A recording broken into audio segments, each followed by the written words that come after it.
But I got to be honest with you, I find the parade kind of disturbing myself because there's an embracing by some of the participants, too many of the participants, I think, of basically just this display of public nudity. I don't exactly know how that contributes to gay pride or why they get away with it, because if you and I went out and did it this weekend on the street, we'd get arrested.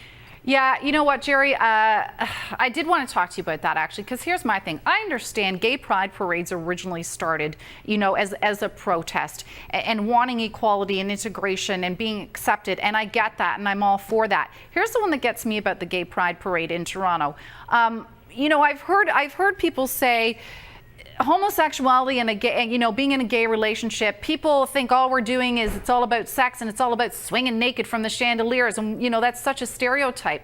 Well, if you don't want to have people have that stereotype, don't play into it, because that is what you do see during the gay pride parade. It is all about naked and swinging from chandeliers. So why would you perpetuate the very stereotype you say you don't want people to hold about you? Well, and I wonder why pride allows that to happen, because while it is true that it's not everybody, and that was a challenge that I was hit with on the radio this morning. Well, it's not everybody. And I said, I could be the nicest person around the office for the entire year, but if I take my pants off at the Christmas party, that's all people are going to remember. So I think that it's counterproductive.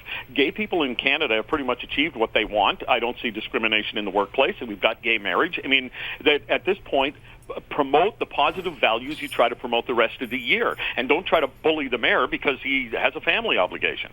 Yeah, and one final note from me on that, I have to say, and this is an opinion alert somewhat, I know plenty of gay people who are in solid, committed relationships, and they are not about those things. What they want is the same things that heterosexuals have: to be respected in the relationships they have, to be able to be parents and be respected for being good parents and all of those things. And I am all for that. I'm not for naked swinging from the chandeliers, whether it's on a float or anywhere else. Well, and I've also heard from gay people who feel the same way, because they're uncomfortable with that being the image. It's very much like, there are various communities where certain people get themselves into popular culture and present a certain image, and other people within that community are going, geez, that's not really how I want to be represented. Yeah, and I can't say I blame them. Jerry, we're out of time. Okay. Thanks, Jerry. Bye. He is the host of the Jerry Agar Show on News Talk 1010.